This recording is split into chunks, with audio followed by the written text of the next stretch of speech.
കൃഷ്ണ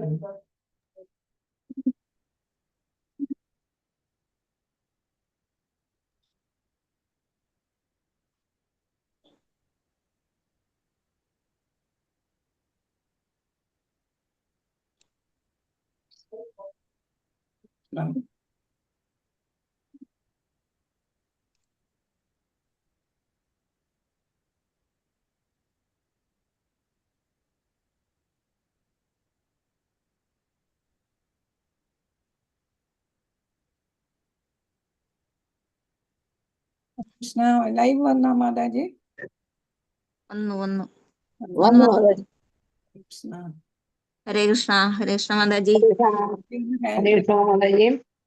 ഹരേ കൃഷ്ണ ഒന്ന് hand raise ചെയ്യോ Mataji?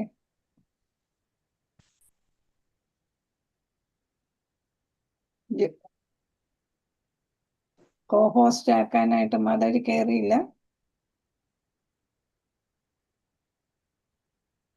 Julie Mataji കയറിയില്ല. ജൂലി മാതാജി ഉണ്ടാവില്ല. മാതാജി ഗുരുവായൂർ പോയിരിക്കണ.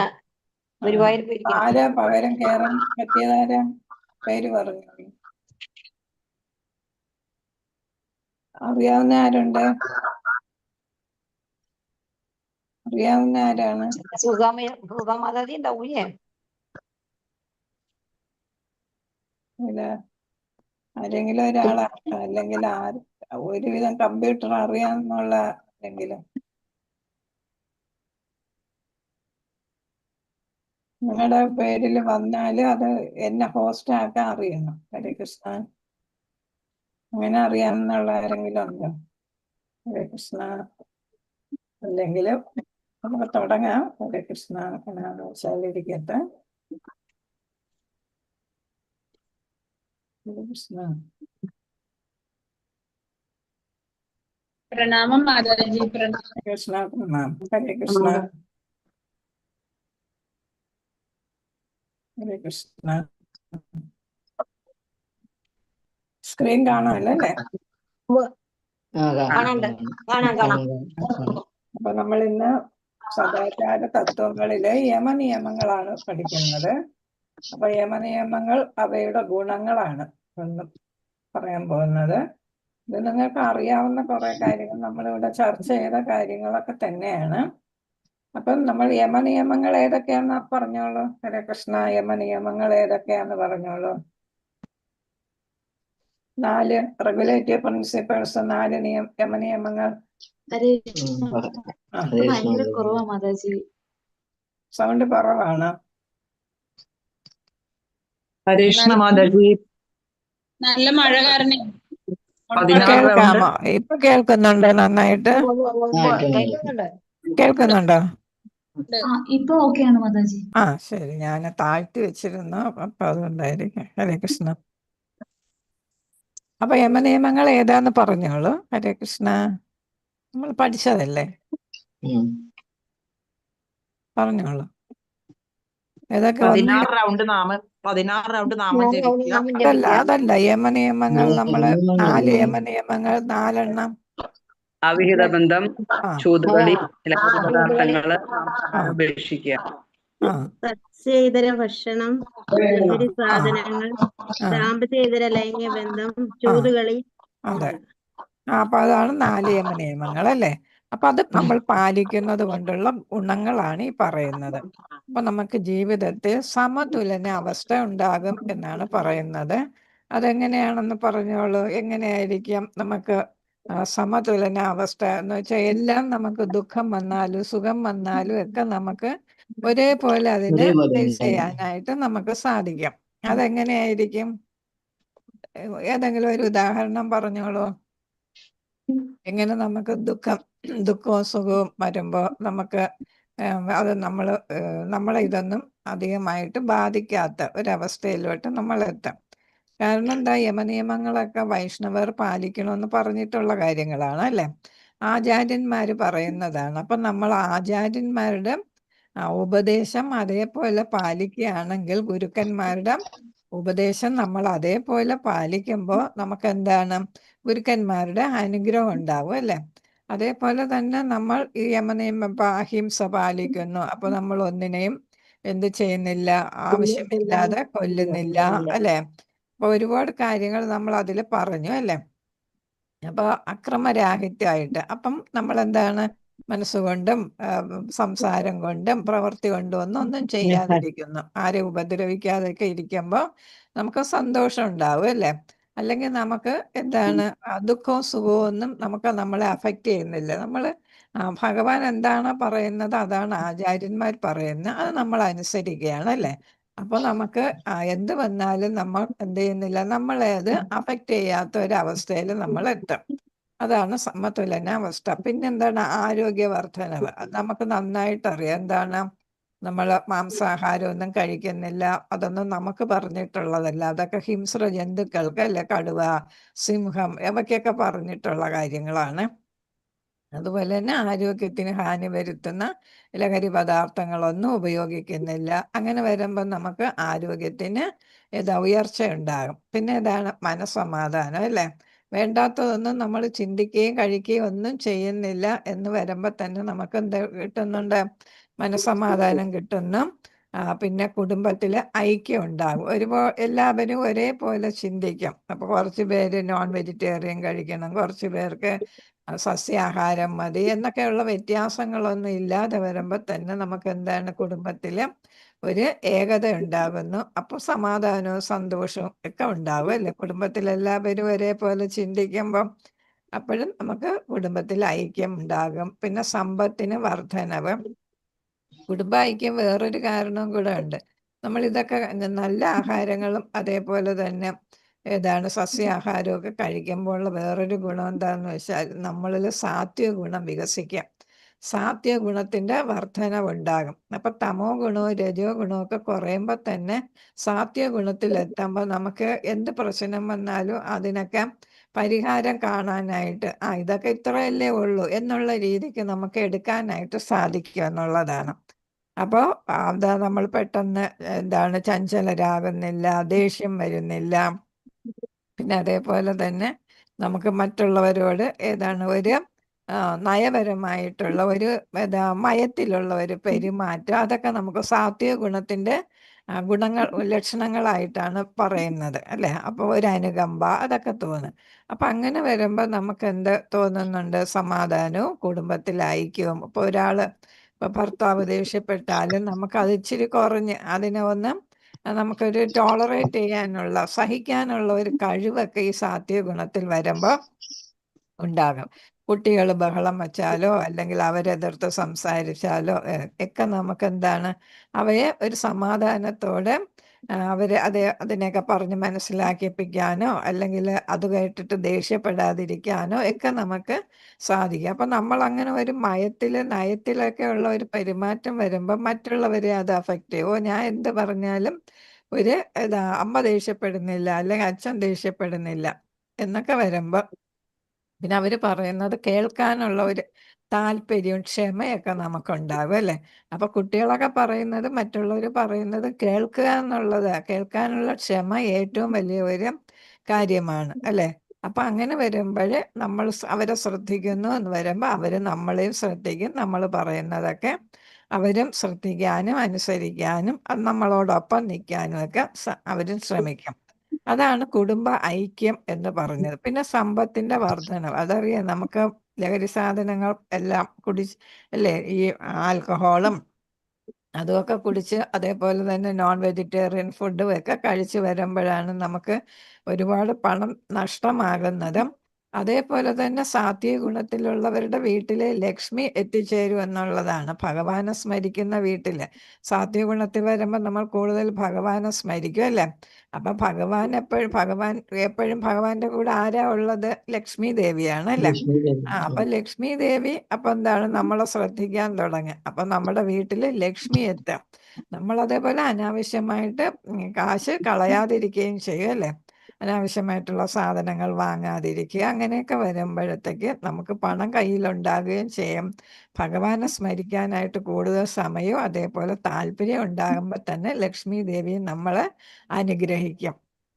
അതേപോലെ തന്നെ സാത്വിക അവസ്ഥയിലൊക്കെ എത്തുമ്പോഴാണ് നമുക്ക് പ്രതിസന്ധികൾ തരണം ചെയ്യാനായിട്ട് സാധിക്കുക. നേരത്തെ ഞാൻ പറഞ്ഞില്ലേ, എന്തെങ്കിലും ഇഷ്യൂസ് വരുമ്പോൾ മക്കളാണെങ്കിലും കുടുംബാംഗങ്ങളാണെങ്കിലും എന്തെങ്കിലും പറയുമ്പോഴും ഒക്കെ എന്താണ് സാധിക്കുന്നത്, നമുക്കതൊക്കെ ഇതാണ് ഒരു നയത്തിൽ കൈകാര്യം ചെയ്യാനായിട്ട് സാധിക്കും. പിന്നെ നമുക്ക് സദ്ബുദ്ധി കിട്ടാം, നല്ല ബുദ്ധിയും കിട്ടാം. അപ്പോൾ ഈ സസ്യാഹാരം കഴിക്കുമ്പോൾ നമുക്ക് ബുദ്ധി വികസിക്കുമെന്നാണ് പറയുന്നത്.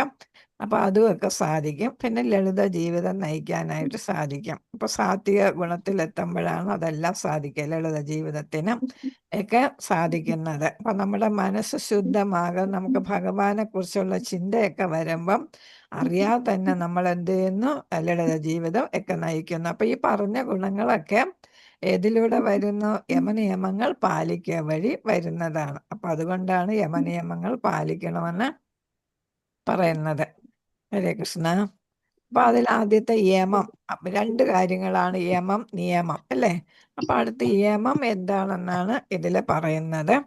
അപ്പൊ നമുക്ക് ഏതാണ് അനുകമ്പ, സഹിഷ്ണുത ഒക്കെ വന്ന് നമുക്ക് സ്നേഹം വളരുന്നു, അവബോധം, കൃഷ്ണ അവബോധം നമ്മളിൽ ഉണ്ടാകുന്നു. അങ്ങനെ നമ്മൾ ആധ്യാത്മിക തലത്തിലേക്ക് ഉയരുന്നു എന്നാണ് ആചാര്യന്മാര് പറയുന്നത്.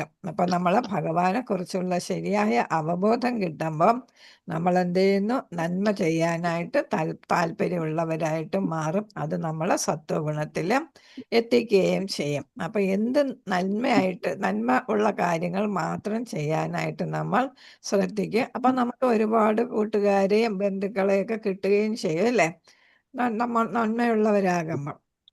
ആരോടും കുശുമ്പും ഒന്നും ഇല്ലാതിരിക്കുമ്പോൾ അത് മൊത്തത്തിൽ നമുക്ക് നമ്മളെയും നമ്മുടെ അയൽക്കാരെയും ബന്ധുക്കളിലെയൊക്കെ മാറ്റം വരുത്താനായിട്ട് അത് ഇടയാക്കും. അപ്പൊ യമം എന്ന് പറയുന്നത് വ്യക്തിപരമായിട്ടുള്ള നിയന്ത്രണങ്ങളെയാണ് യമം എന്ന് പറയുന്നത്. അപ്പോൾ യമം എന്ന് പറയുമ്പോൾ ഏതാണ്, 10 വ്യക്തിപരമായ നിയന്ത്രണങ്ങളാണ് അതിൽ വരുന്നത്. വ്യക്തിപരം എന്ന് പറയുമ്പോൾ അതിൽ മനസ്സിനെയും ഇന്ദ്രിയങ്ങളെയും ഒക്കെ നിയന്ത്രിക്കാനും അത് ഭൗതിക മോചനത്തിന് ഇടയാക്കാനും സാധിക്കും. അപ്പൊ നമ്മൾ ഈ ഭൗതികതയിൽ നിന്ന് എവിടോട്ട് പോകാം, അതീന്ദ്രിയ തലത്തിലേക്ക് പോകാനായിട്ട് അല്ലെ.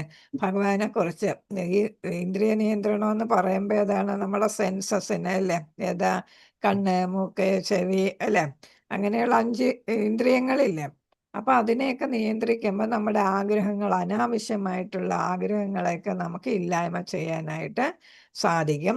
അപ്പം മനസ്സ് ഇന്ദ്രിയങ്ങളെ നിയന്ത്രിക്കും. നമ്മൾ രഥകൽപ്പന എന്ന് പറഞ്ഞിട്ട് ഭഗവത്ഗീതയെ പഠിച്ചിട്ടുണ്ട് അല്ലേ. രഥം ശരീരമായിട്ട് രഥത്തെ കാണുന്ന, രഥം ആണ് നമ്മുടെ ശരീരം. പിന്നെ ഏതാണ് 4 കുതിരകൾ, 5 കുതിരകൾ, അത് എന്താണ്, ഇന്ദ്രിയങ്ങളായിട്ട് കണക്കാക്കുന്നു. പിന്നെ ആരുണ്ട്, കടിഞ്ഞാണുണ്ട്, കടിഞ്ഞാണെന്ന് പറയുന്നത് മനസ്സായിട്ട് വരുന്നു അല്ലേ. പിന്നെ യാത്രക്കാരനുണ്ട്, യാത്രക്കാരനാണ് ആത്മാവ്. അതിൽ പിന്നെ ഏതാണ്, ഇതിനെ നയിക്കുന്ന ഒരു തേരാളിയുണ്ട് അല്ലേ, കടിഞ്ഞാണ് പിടിക്കുന്ന ഒരു തേരാളി. ഇതാണ് ബുദ്ധി എന്ന് പറയുന്നത് അല്ലെ. ബുദ്ധി. അപ്പം ഇത് നമ്മൾ ബുദ്ധി മനസ്സിന് ഏതാണ്, ഉപദേശങ്ങളൊക്കെ കൊടുക്കും, മനസ്സ് ഇന്ദ്രിയങ്ങളെ നിയന്ത്രിക്കും അല്ലെ. അപ്പൊ അങ്ങനെ ഏതാണ് രഥകൽപ്പന എന്ന് നമ്മൾ ഭഗവത്ഗീതയെ പഠിച്ചതാണ്. അപ്പൊ ഈ മനസ്സ് അതാണ് എല്ലാത്തിൻ്റെ ആഗ്രഹങ്ങളുടെ എല്ലാം കേന്ദ്രം ഏതാണ്, മനസ്സാണ് അല്ലേ. അപ്പൊ മനസ്സിനെ നിയന്ത്രിക്കാനാണ് ഏറ്റവും ബുദ്ധിമുട്ടെന്ന് അർജുനൻ തന്നെ ഭഗവാനോട് പറയുന്നുണ്ട് ഭഗവത്ഗീതയിൽ. ഞാൻ ഈ കാറ്റിനെ പിടിച്ചു നിർത്താനായിട്ട് എനിക്ക് ചിലപ്പോൾ സാധിച്ചേക്കാം, എന്നാൽ മനസ്സ് എനിക്ക് നിയന്ത്രിക്കാനായിട്ട് സാധിക്കത്തില്ല എന്ന് പറയുന്നുണ്ട്. അതുപോലെ പറയുന്നുണ്ട്, എനിക്ക് ബന്ധുക്കളോട് ചിലപ്പോൾ എനിക്ക് ദയയും അനുകമ്പയൊക്കെ കാണിക്കാൻ സാധിക്കാം, ശത്രുക്കളോട് എനിക്ക് എപ്പോഴും കാണിക്കാനായിട്ട് സാധിച്ചെന്ന് വരില്ല എന്നെല്ലാം അർജുനനൊക്കെ ഭഗവാനോട് പറയുന്നു. അപ്പം മനസ്സിനെ നിയന്ത്രിക്കാനുള്ള കാര്യങ്ങളെല്ലാം ഭഗവാൻ അർജുനന് ഉപദേശിച്ചു കൊടുക്കുന്നുണ്ട്. അപ്പം മനസ്സിനെ നമ്മൾ നിയന്ത്രിച്ചാൽ നമുക്ക് ഇന്ദ്രിയങ്ങളെ നിയന്ത്രിക്കാനായിട്ട് സാധിക്കും. ഇപ്പൊ ആർക്കെങ്കിലും ഇതുവരെയും മാംസാഹാരം കഴിച്ചുകൊണ്ടിരുന്ന ഒരാള് ഇപ്പൊ മാംസാഹാരം കഴിക്കണ്ടെന്ന് വിചാരിച്ചു എന്ന് വെച്ചോളൂ, തീരുമാനിച്ച ആൾ എന്ത് ചെയ്യാം, ഒരു ആഹാരത്തിന്റെ മണം വരുമ്പോൾ പെട്ടെന്ന് അയാൾക്ക് എന്താണ്, വായിൽ വെള്ളം ഊറുകയും കഴിക്കണമെന്നൊരു ടെംപ്റ്റേഷൻ വരികയൊക്കെ ചെയ്യുമല്ലേ.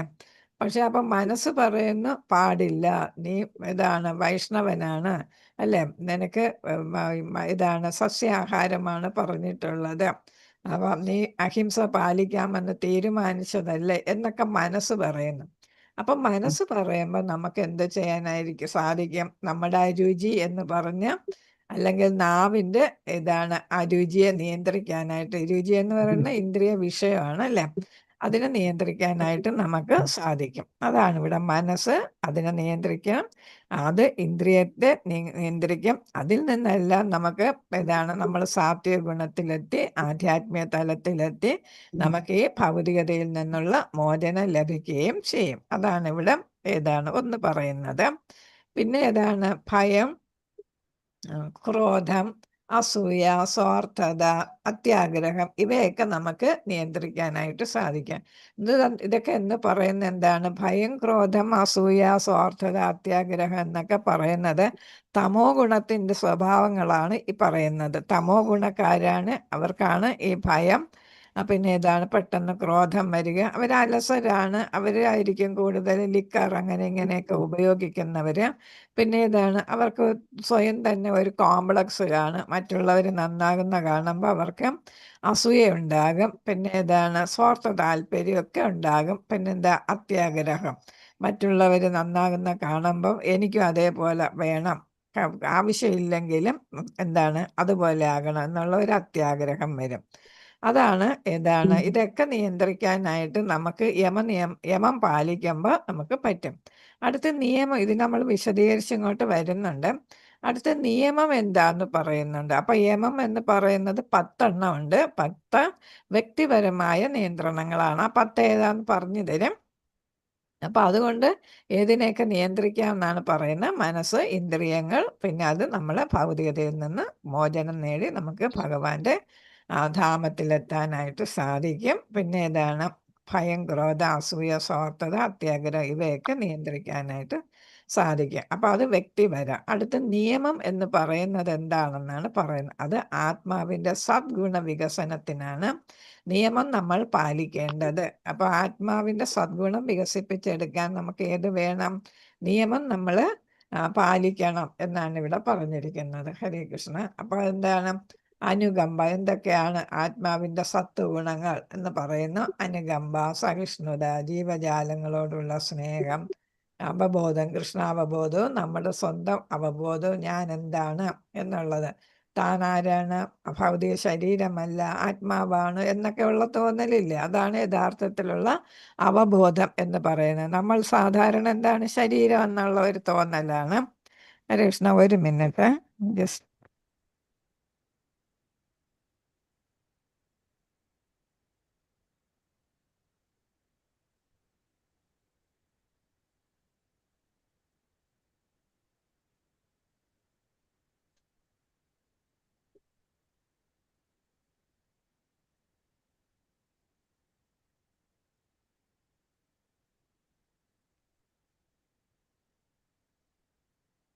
ഹരേ കൃഷ്ണ. ബെല്ല് അടിച്ച് ഒരാൾ വന്നിട്ട് ഹരേ കൃഷ്ണ. അപ്പോൾ എന്താണ് അപ്പോൾ നമുക്ക് ഏതാണ് ആധ്യാത്മിക തലത്തിലേക്ക് ഉയരാനായിട്ട് നമ്മൾ 19, 20 ഒക്കെ സത്വഗുണ ഗുണവിശേഷങ്ങളൊക്കെ ഭഗവത്ഗീത നമ്മൾ പഠിച്ചു അല്ലേ? ദേവാസുര ഭാവങ്ങൾ എന്നുള്ള അധ്യായത്തിൽ അല്ലേ? അതെ. അപ്പം അത് ഒന്ന് നോക്കണം, ദേവാസുര ഭാവങ്ങൾ എന്നുള്ളതിൽ. അപ്പം അനുകമ്പ, സഹിഷ്ണുത, ജീവജാലങ്ങളോടുള്ള സ്നേഹം, അപ്പം കൃഷ്ണാവബോധം ഉയർത്തൽ. അപ്പം അങ്ങനെ നമ്മൾ എന്ത് ചെയ്യുന്നു? കൃഷ്ണാവബോധത്തിൽ വരുമ്പോൾ തന്നെ നമ്മൾ ആധ്യാത്മിക തലത്തിലേക്ക് ഉയർന്നു എന്നുള്ളതാണ് അല്ലേ? അപ്പം ആത്മാവിൻ്റെ സദ്ഗുണ വികസനത്തിനാണ് ഏത് നമ്മൾ പാലിക്കേണ്ടത്?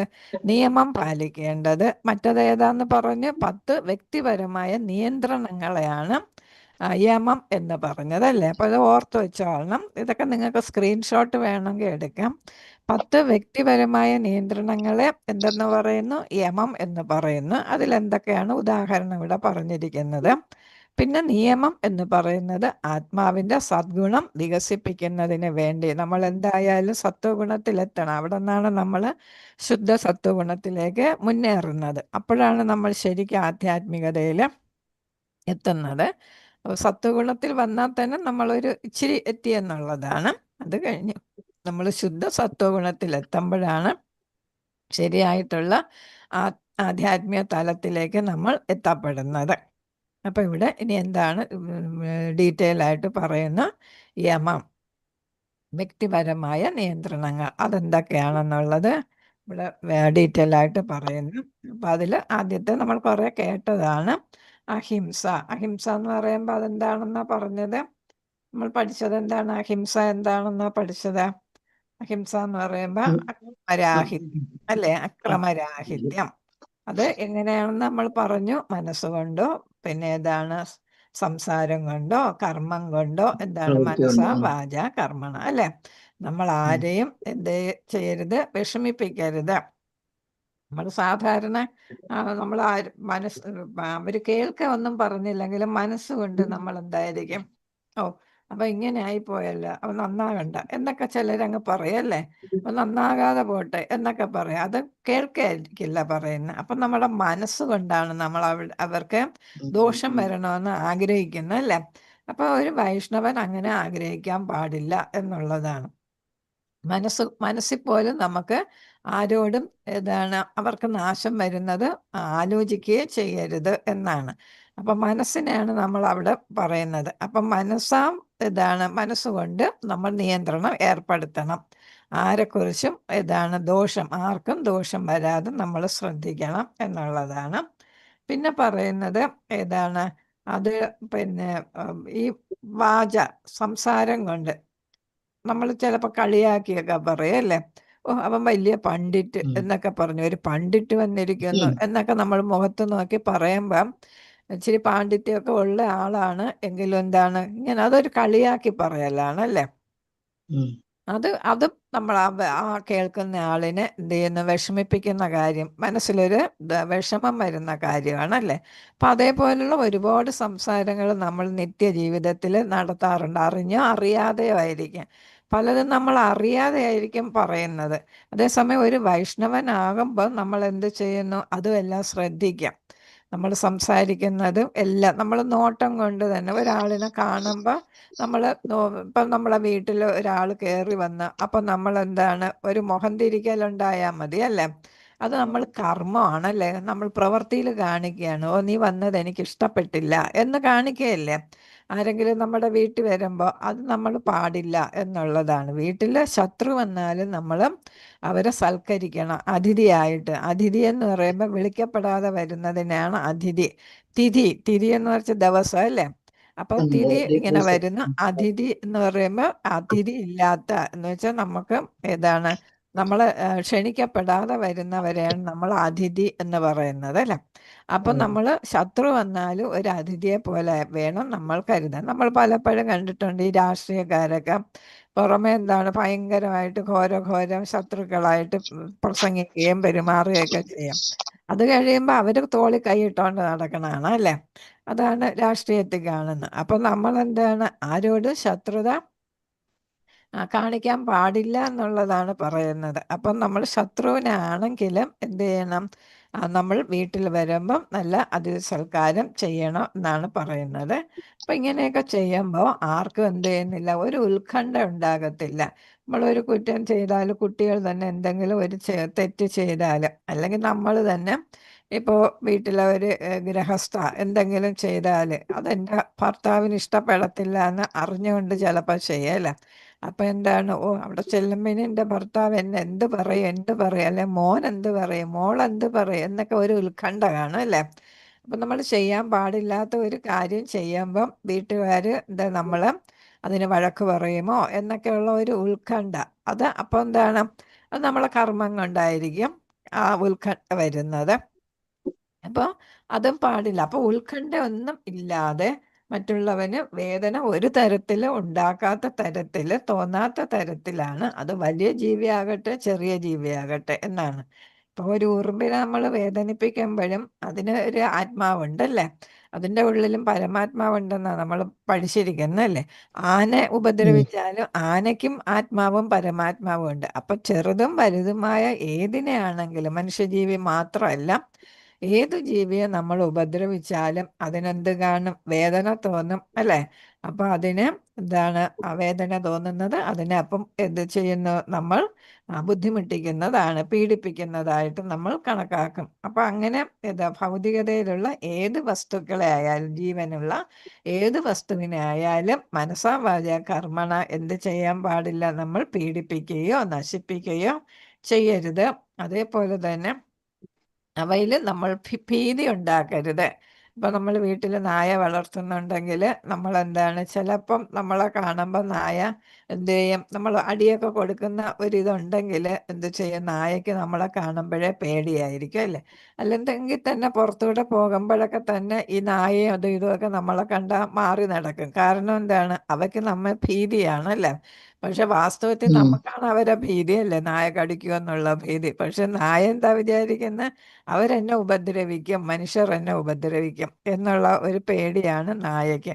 അപ്പം നമ്മൾ ഭീതി ഉണ്ടാക്കാനായിട്ട് പാടില്ല. അതേപോലെ തന്നെ സുരക്ഷിതത്വം ഇല്ലാതാക്കരുത് എന്നാണ്. ആരുടെയും സുരക്ഷിതത്വം ഇല്ലാതാക്കരുത്, അതിനൊന്നും നമ്മൾ കാരണക്കാരാകരുത് എന്നാണ് പറയുന്നത്.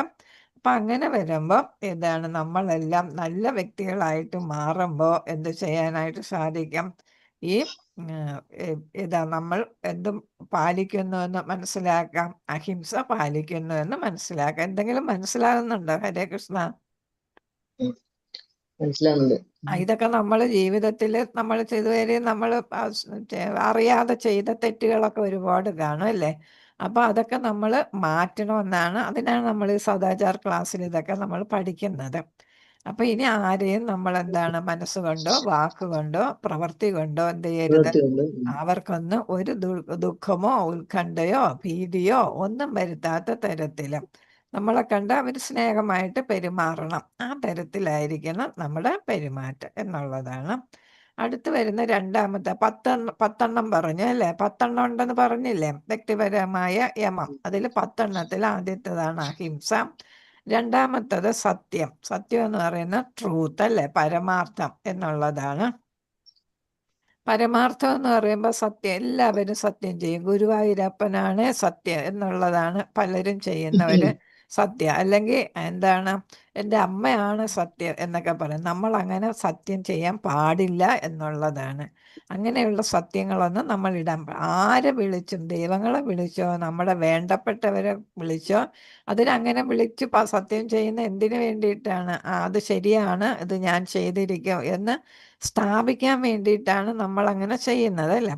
പക്ഷെ നമുക്കതൊന്നും അതേപോലെ ചെയ്യാനായിട്ട് പറ്റിയെന്ന് വരത്തില്ല. ഇപ്പൊ ഗുരുവായൂരപ്പനാണ് സത്യം എന്ന് പറഞ്ഞിട്ട് ഒരു കാര്യം ചെയ്യാം എന്ന് പറഞ്ഞ് സത്യം ഇട്ടാൽ അത് നമുക്ക് ചെയ്യാൻ പറ്റണമെന്നില്ല അല്ലേ? കാരണം എന്താ? നമ്മളല്ല തീരുമാനിക്കുന്നത് ഓരോന്ന്. ആരാണ്? ഭഗവാനാണ് തീരുമാനിക്കുന്നത്. നമ്മൾ ഭഗവാന്റെ കയ്യിൽ വെറും ആയുധമാണ് അല്ലേ? ഒരു ടൂളാണ് അല്ലേ? അപ്പൊ നമ്മൾ ആണയിട്ടാൽ അത് നടത്താൻ പറ്റിയില്ലെങ്കിൽ അത് ഭഗവാനെ കൊണ്ട് സത്യം ചെയ്തിട്ട് അത് നടത്താതിരിക്കുന്നു വരുമ്പം അത് ഭഗവാന് കോപം ഉണ്ടാകാം. അല്ലെങ്കിൽ നമ്മൾ ഭഗവാനോട് ചെയ്ത സത്യം എന്ത് ചെയ്യുന്നു?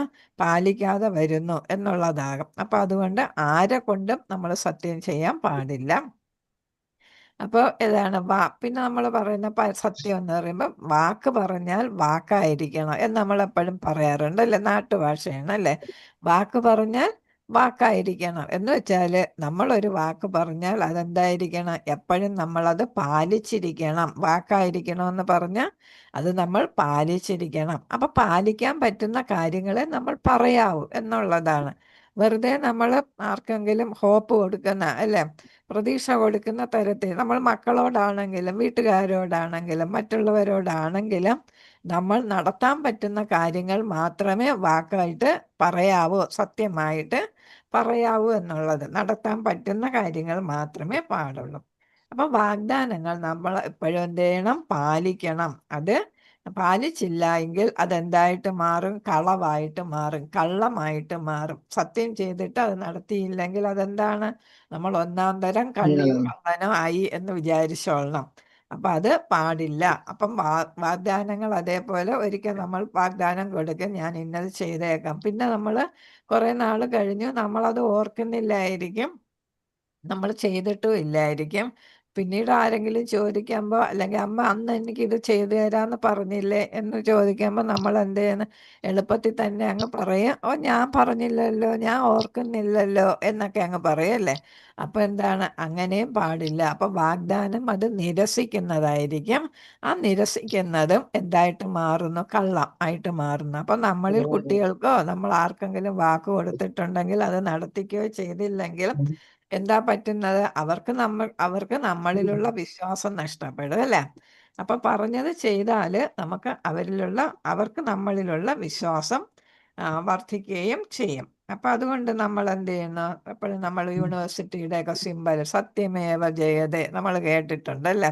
കേരള യൂണിവേഴ്സിറ്റിയുടെ സിമ്പലിൽ എഴുതിയിട്ടുണ്ട് സത്യമേവ ജയതേ, അതായത് സത്യം മാത്രമേ എപ്പോഴും വിജയിക്കൂ എന്നാണ്. അപ്പൊ താൽക്കാലികമായിട്ട് ഏതാണ്? അസത്യം വിജയിച്ചാലും അവസാനം നമ്മൾ പറയും കോഴിയെ പിടിച്ചവന്റെ തലയിൽ കോഴിത്തൂവൽ കാണും എന്ന് പറയല്ലേ. എന്ന് വെച്ചാൽ എവിടെയെങ്കിലും ഒരു സത്യം തെളിയിക്കാനുള്ള ഒരു അവശിഷ്ടം അവിടെ ഉണ്ടായിരിക്കും. വലിയ വലിയ കൊലകൾ ചെയ്ത് ഒളിച്ചു പോയി കഴിഞ്ഞാലും എപ്പോഴെങ്കിലും അതെന്ത് ചെയ്യും? പിടിക്കപ്പെടും എന്നുള്ളതാണ്. അപ്പം നമ്മളിവിടെ പിടിക്കുന്ന ആരാണ്? യമരാജനും ഒക്കെ ഉള്ളവരാണ് നമ്മളെ പിടിക്കാൻ പോകുന്നത് അല്ലേ. അപ്പൊ നമ്മുടെ ജീവിതത്തില് അപ്പൊ നമ്മൾ കളവ് ചെയ്യുമ്പോൾ നമ്മളെ അത് ഭഗവാനും അതേപോലെ നമ്മളെ ഹൃദയത്തിലെ പരമാത്മാവായിട്ട് ഭഗവാൻ ഇതെല്ലാം കണ്ടും കേട്ടും ഇരിക്കുകയാണ് ദൃക്സാക്ഷിയായിട്ട് അല്ലേ. അപ്പൊ നമ്മൾ വിചാരിക്കും ഓ ആരും കാണുന്നില്ല എന്ന്. പക്ഷെ അതെല്ലാം ഭഗവാൻ എന്ത് ചെയ്തു? കുറിച്ചിട്ടിട്ടുണ്ട്. അതേപോലെ യമരാജന്റെ അവിടെ പോകുമ്പോൾ അവിടെ എല്ലാം കുറിച്ചിട്ടുണ്ട് അല്ലേ. അപ്പൊ അതിനനുസരിച്ചായിരിക്കും നമുക്ക് ശിക്ഷകളൊക്കെ കിട്ടുന്നത്. അതുകൊണ്ട് നമ്മൾ എന്ത് ചെയ്യരുത്? സത്യം പറഞ്ഞാല് സത്യം മാത്രമേ പറയാവൂ, അത് മാത്രമേ എപ്പോഴും ജയിക്കൂ. അതേപോലെ തന്നെ നമ്മൾ എന്താണ് എന്താ പറയും, ഇവിടെ മൂക്കി തൊടുന്നതിന് ഇങ്ങനെ നേരിട്ട് തൊടുന്നതിന് പകരം നമ്മളിങ്ങനെ വളഞ്ഞു തൊടുന്നു എന്ന് പറയും. ചിലരുടെ സംസാരം അങ്ങനെയാണ് അല്ലേ. എന്ന് വെച്ചാൽ ശരിയായിട്ടുള്ള അർത്ഥം ഉദ്ദേശിക്കുന്ന അർത്ഥം കിട്ടാതിരിക്കാൻ വേണ്ടിയിട്ട് വളച്ചൊടിച്ച് സംസാരിക്കും അല്ലേ. അതും പാടില്ല എന്നുള്ളതാണ്. വളച്ചൊടിച്ചുള്ള സംസാരം പാടില്ല. അപ്പൊ നേരെ പറയുക, എന്താണ് ചെയ്യാൻ ഉദ്ദേശിക്കുന്നത് എന്നുള്ളത് നേരെ പറയുക. അപ്പൊ അങ്ങനെ വളച്ചൊടിച്ചുള്ള സംസാരവും ഒക്കെ ഒഴിവാക്കുക. എന്ന് വെച്ചാൽ തുറന്ന് സംസാരിക്കുക എന്ന് പറയും. ചിലർ പറയും ആള് എന്തുണ്ടെങ്കിലും നേരെ ചൊവ്വേ പറയും അല്ലേ എന്ന് പറയും. അപ്പൊ അത് ഇതാണ് വളച്ചൊടിക്കാതെ സത്യം മാത്രം പറയുന്നതാണ് അതിനെ. പിന്നെ ഏതാണ്? നമ്മളെപ്പോഴും ആളുകളുടെ അടുത്ത് സംസാരിക്കുമ്പോൾ സത്യം മാത്രമേ സംസാരിക്കാവൂ എന്ന് പറയുമ്പോഴും ഇതാണ് അവർക്ക് വിഷമമുണ്ടാക്കുന്ന സത്യം പറയാതിരിക്കുന്നതാണ് നല്ലത് എന്നാണ് പറയുന്നത്. അപ്പൊ നീ കറുത്തിരിക്കുന്നു എന്ന് നമ്മളൊരു നല്ല ഇതാണ് ഒരു കുട്ടിയെടുത്ത് നോക്കി മുഖത്ത് നോക്കി പറയുമ്പോൾ ഓ നീ എന്ത് കറുപ്പാ ഇത് അല്ലേ എന്ന് പറയല്ലേ. നീ എന്ത് കറുപ്പാ, കാക്ക കറുപ്പാണല്ലോ എന്നൊക്കെ പറയുമ്പോൾ കുട്ടിക്ക് അതെന്ത് ചെയ്യും? കുഞ്ഞുങ്ങളൊക്കെ ആകുമ്പോൾ അവർക്ക് വലിയ സൗന്ദര്യബോധമൊക്കെ ഉള്ളവരായിരിക്കും. കണ്ണാടിയുടെ മുന്നിൽ ഒരുപാട് നേരം നിൽക്കുന്നവരായിരിക്കും. അവർക്ക് എന്ത് ചെയ്യുക? അത് മനസ്സിന് വിഷമം വരും. പക്ഷെ അതൊരു സത്യമാണ്. പക്ഷെ നമ്മളത് പറയാതിരിക്കുക അല്ലേ. അപ്പൊ സത്യം പറയരുതല്ലേ. അതെ. അപ്പൊ മറ്റുള്ളവർക്ക് വിഷമം വരുന്ന സത്യം പറയാതിരിക്കുക. അപ്പൊ അതാണ്. അപ്പൊ സത്യമേ പറയാവൂ എന്ന് പറഞ്ഞാലും ചില സത്യങ്ങള് പറയാതിരിക്കുക എന്ന് വെച്ചാൽ അതെ സന്ദർഭം നോക്കിയേ നമ്മള് പറയാവൂ. ചിലത് പറയാതിരിക്കുന്നതാണ് നല്ലത് അല്ലേ. അപ്പൊ അതാണ്. അപ്പൊ കേൾക്കുന്ന ആളിന് സംതൃപ്തി ഉണ്ടാകുന്ന തരത്തിൽ വേണം നമ്മൾ പറയാൻ. കാര്യങ്ങൾ സത്യം തന്നെ അവതരിപ്പിക്കാൻ എന്നാണ് പറയുന്നത്. കാരുണ്യം ചൊരിയുന്ന തരത്തില് ഇപ്പൊ കുട്ടിയെടുത്ത് ഇങ്ങനെ പറയുമ്പോൾ കുട്ടിയെടുത്ത് നമ്മൾ കാരുണ്യം കാണിക്കുന്നില്ല അല്ലേ. അപ്പൊ ആ കുട്ടിക്ക് ഒരു വെറുപ്പുണ്ടാക്കുന്ന തരത്തില് അപ്പൊ അത് അങ്ങനെയുള്ള സംസാരമൊക്കെ നമ്മൾ ഒഴിവാക്കണം എന്നാണ് പറയുന്നത്. അപ്പൊ സത്യം പറയുക എന്ന് പറയുമ്പോൾ സത്യത്തിന്റെ മുഖം എപ്പോഴും കറുത്തിരിക്കും എന്നൊക്കെ പഴഞ്ചൊല്ലുണ്ടല്ലേ. അപ്പൊ ആ കറുത്തിരിക്കുന്ന സത്യം നമ്മൾ എന്ത് ചെയ്യരുത്? പറയാതിരിക്കുന്നതാണ് നല്ലത് എന്നുള്ളതാണ് സത്യത്തിനെ കുറിച്ച് പറയുന്നത്. പിന്നെ നമ്മൾ എന്താണ്? നമ്മുടെ ഒരു സ്വഭാവമാണ്, മനുഷ്യരുടെ ഒരു സ്വഭാവമാണ് നുണ പറയുക എന്നുള്ളത് അല്ലേ. നമ്മൾ എപ്പോഴും നമ്മുടെ സമയം കൂടുതൽ പോകുന്നത് എന്തിനാണ്? നുണ പറഞ്ഞിട്ട് അല്ലേ. അത് മറ്റുള്ളവനെ എന്ത് ചെയ്യുന്നതാണ്? അപകീർത്തിപ്പെടുത്തുന്ന കാര്യമായിരിക്കും. അപ്പൊ അതുകൊണ്ട് നമ്മൾ എന്ത് ചെയ്യരുത്? നുണ എന്ന് പറയുമ്പോൾ തന്നെ എന്താണ്? അത് അസത്യം എന്നാണ് അല്ലേ. അപ്പോൾ നമ്മൾ അസത്യം പറയുമ്പോൾ അതെന്താണ്, മറ്റുള്ളവനെ അപകീർത്തിപ്പെടുത്തുന്ന തരത്തിലായിരിക്കും അത് വരുന്നത്. അതുകൊണ്ട് അതും ഒഴിവാക്കണം. പിന്നെ എന്ത് പറഞ്ഞാലും നമ്മൾ സ്ഥലകാല ബോധത്തോടെ പറയണം. ഇപ്പം നമുക്ക് നമ്മുടെ ഫ്രണ്ട്സിനോട് തമാശയായിട്ട് സത്യങ്ങൾ പറയാം അല്ലേ? അതേസമയം അത് അതേപോലെ എടുക്കാത്ത ആളുകൾ കാണും. ചിലർക്ക് അത് സത്യം തന്നെ ആണെങ്കിലും അത് ഏതാണ്, നമ്മൾ പറയില്ലേ ഒരു സ്പോർട്സ്മാൻ സ്പിരിറ്റിൽ എടുത്തില്ല എന്ന് പറയില്ല, അതേപോലെ. അപ്പം സത്യമാണെങ്കിലും സ്ഥലകാല ബോധം നോക്കിയിട്ട് വേണം, സ്ഥലകാല ബോധം അനുസരിച്ച് വേണം പറയാൻ. ആരോടത്ത് പറയാം, ആരോട് പറഞ്ഞുകൂടാ എന്നുണ്ട്. ആളുകൾ വ്യത്യസ്ത തരത്തിലായതുകൊണ്ട് തന്നെ അത് ഇഷ്ടപ്പെടുമോ ഇഷ്ടപ്പെടില്ലേ, എവിടെ വെച്ച് പറയാം. നമ്മളൊരു പൊതുസഭയിൽ വെച്ച് ഒരാളിനെ എന്തെങ്കിലും പറയുമ്പോൾ അയാൾക്ക് അതെന്താണ് ചിലപ്പോൾ അപമാനമായിട്ട് തോന്നും. അപ്പോൾ അത് നമ്മൾ പറയാതിരിക്കും. അതേസമയം നമ്മൾ ആളിനെ നമ്മൾ നേരിട്ട് നമ്മൾ മാത്രമായിട്ടുള്ളപ്പോൾ പറഞ്ഞ അയാൾക്ക് അത് അപമാനമായിട്ട് തോന്നത്തില്ല. അപ്പം പബ്ലിക്കായിട്ട് പറയുന്നത് രഹസ്യമായിട്ട് അല്ലെ, വ്യക്തിയെ നേരിട്ട് കാണുമ്പോൾ പറയുന്നത് 2 തരത്തിലായിരിക്കും. അപ്പം അതൊക്കെ നോക്കി കണ്ടും വേണം നമ്മൾ സംസാരിക്കാനെന്നുള്ളതാണ്. അതേസമയം നമ്മൾ സംസാരിക്കുന്ന കാര്യങ്ങളൊക്കെ ന്യായമായിട്ടുള്ള സത്യമായിട്ടുള്ള ന്യായമായതായിരിക്കണം. പിന്നെ കൃത്യതയുള്ളതായിരിക്കണം, വ്യക്തതയുള്ളതായിരിക്കണം. ചിലർ ഇപ്പം കാര്യങ്ങൾ പറയുമ്പോൾ വളച്ചൊടിച്ച് പറയുമ്പോൾ അതിന് കൃത്യതയും വ്യക്തതയും ന്യായവും ഒന്നും കാണത്തില്ല. അപ്പം അങ്ങനെ അതൊക്കെ ഇതാണ് ഈ വ്യക്തതയോടെ ന്യായമായ രീതിയിൽ കൃത്യമായിട്ടുള്ള രീതിക്ക് നമുക്ക് സത്യം പറയാം. പക്ഷെ ആരെയും വിഷമിപ്പിക്കുന്ന തരത്തിലാകരുതെന്ന് മാത്രം. പിന്നെ എന്താണ് കള്ളസാക്ഷി പറയുന്നത് നമ്മൾ പാടില്ല എന്നുള്ളത്. ഇപ്പം ആരെങ്കിലും എന്തെങ്കിലും ഈ പ്രത്യേകിച്ച് കുറ്റകൃത്യങ്ങൾ വരുമ്പോഴാണ് സാക്ഷികളെ വിസ്തരിക്കുന്നത് അല്ലേ. അപ്പം ഇതാണ് സാക്ഷികളെ വിസ്തരിക്കുമ്പോൾ നേരിട്ട് കണ്ടു ദൃക്സാക്ഷി എന്നുള്ള തരത്തിൽ നമ്മളെ വിസ്തരിക്കും. അപ്പം നമ്മളെന്താണ് അയാൾ ആ കുറ്റം ചെയ്തിട്ടില്ലായിരിക്കും, പക്ഷെ നമ്മൾ പറയും ഞാൻ കണ്ടു എന്ന് പറയും. അതപ്പോൾ എന്താണ് കള്ളസാക്ഷിയായിട്ട് മാറും അല്ലേ. അപ്പം നമ്മൾ പറയുന്നത് ഏതാണ് ശരിയാണെന്നുള്ള, ശരിയെന്ന് തോന്നുന്ന തരത്തിലായിരിക്കും നമ്മൾ അവതരിപ്പിക്കുന്നത്. പക്ഷെ അതെന്താണ് മനസാക്ഷിക്ക് അറിയാം അത് കള്ളമാണ്. അപ്പം അങ്ങനെ നമ്മൾ ഒരിക്കലും, അത് ചിലപ്പോൾ പണത്തിന് വേണ്ടിയിട്ടൊക്കെ ആയിരിക്കും ഇങ്ങനെ. ഈ രാഷ്ട്രീയത്തിൽ ഒരുപാട് കള്ളസാക്ഷികളുണ്ടല്ലേ. അപ്പോൾ അത് നമ്മൾ പാടില്ല എന്നുള്ളതാണ് പറയുന്നത്. അതൊക്കെ പണം സമ്പാദിക്കാൻ വേണ്ടിയിട്ട്. അപ്പം തെറ്റായ രീതിക്ക് പണം സമ്പാദിക്കുന്നതിന് വേണ്ടി കള്ളസാക്ഷി പറയുന്നതും അസത്യമാണ്. അപ്പം അങ്ങനെ നമ്മൾ ചെയ്യാൻ പാടില്ല എന്നുള്ളതാണ്. അത് അതിനെ പോലെയാണ്, ചൂതുകളി പോലെയാണ്, ഗാംബ്ലിങ് അല്ലേ, ചൂതുകളി പോലെ കള്ളക്കളിയായിട്ട് മാറും. അപ്പം ഇതൊക്കെയാണ് സത്യം എന്നുള്ളതിൽ പറയുന്നത്. അടുത്ത മൂന്നാമത്തത് ആസ്തേയം, കളവ് ചെയ്യാതിരിക്കൽ എന്നുള്ളത്. ആസ്തേയം കളവ് ചെയ്യാതിരിക്കൽ എന്നാണ്. അപ്പോൾ എന്താണ്, നിങ്ങളുടേതല്ലാത്ത ഒന്നും എടുക്കുകയോ ഉപയോഗിക്കുകയോ അരുത്. അപ്പം നമ്മൾ ഈശാവാസത്തിൽ പറഞ്ഞു അല്ലേ, നമുക്ക് തന്നിട്ടുള്ളത് മാത്രമേ നമ്മൾ എന്ത് ചെയ്യുക, സ്വീകരിക്കാവൂ എന്ന് നമ്മൾ ഈശാവാസത്തിൽ പഠിച്ചിട്ടുണ്ട്. അപ്പം നമുക്ക് നൽകിയിട്ടുള്ളത് മാത്രം എടുക്കുക. പിന്നെ മറ്റുള്ളവരുടേത് എടുക്കണം എങ്കിൽ നമ്മൾ അവരുടെ അനുവാദത്തോടു കൂടി നമുക്കത് എടുക്കാനായിട്ട് സാധിക്കും. ഇപ്പം വീട്ടിൽ തന്നെ ഒരു സാധനമാണെങ്കിൽ, ഇപ്പം ചേച്ചിയുടെ സാധനം അല്ല, അല്ലെങ്കിൽ അനിയൻ്റെ സാധനം നമ്മൾ എടുക്കുന്നു. അപ്പം എന്താ, അവരറിയാതെ നമ്മൾ അവരുടെ അടുത്ത് ചോദിക്കാതെ എടുക്കുമ്പോൾ ചിലപ്പോൾ അവർക്കത് വിഷമമുണ്ടായിരിക്കും. അതേസമയം ഞാൻ എടുത്തോട്ടെ മോനെ എന്ന് ചോദിച്ചെടുത്താൽ എന്താണ്, അവർക്ക് ബുദ്ധിമുട്ടില്ല, നമുക്ക് നമ്മുടെ കാര്യവും സാധിക്കും. അപ്പം അതുകൊണ്ടാണ് നമ്മുടെ സാധനങ്ങൾ മാത്രമേ കഴിയുന്നത് നമ്മൾ എടുക്കാവൂ. അതല്ല മറ്റുള്ളവരുടെ എടുക്കണമെങ്കിൽ എന്ത് ചെയ്യുക, അവരുടെ അനുവാദത്തോടു കൂടി എടുക്കുക. ആരുടെയും വക നമ്മൾ പിടിച്ചു പറിക്കാനായിട്ട് പാടില്ല. ഇതൊക്കെ ഇപ്പം സമൂഹത്തിൽ നടക്കുന്ന അതിർത്തി തർക്കം ഒരുപാടുള്ള ഒരു കാലമാണ് അല്ലേ.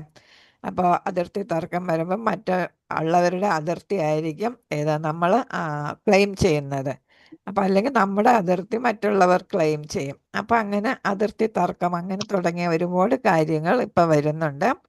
അപ്പം അതൊക്കെ എന്താണ്, തെറ്റായിട്ടുള്ള കളവ് ചെയ്യുന്നത് ആണ്. അപ്പം അത് ആസ്തേയം അല്ലാതായിട്ട് വരുന്നു. കളവ് ചെയ്യാതിരിക്കാനാണ് ആസ്തേയം എന്ന് പറയുന്നത്.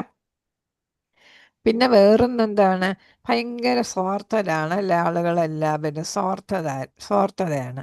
അപ്പം നമ്മൾ എന്ത് ചെയ്യുന്നു, എല്ലാം എനിക്ക് എന്നുള്ള ഒരു പൊസസീവ്നെസ് അല്ലേ നമ്മൾ പറയും. കുട്ടികളിലാണ് നമ്മൾ കൂടുതൽ കാണുന്നത്. ചെറിയ കുട്ടികളായിരിക്കുമ്പോൾ എല്ലാം എൻ്റേത്. ഇപ്പം മൂത്ത കുട്ടിക്ക് എന്തെങ്കിലും കൊടുക്കുമ്പോൾ ഇളയ കുട്ടിക്ക് ഇഷ്ടപ്പെടത്തില്ല, ഇളയ കുട്ടിക്ക് കൊടുക്കുമ്പോൾ മൂത്ത കുട്ടിക്ക് ഇഷ്ടപ്പെടത്തില്ല.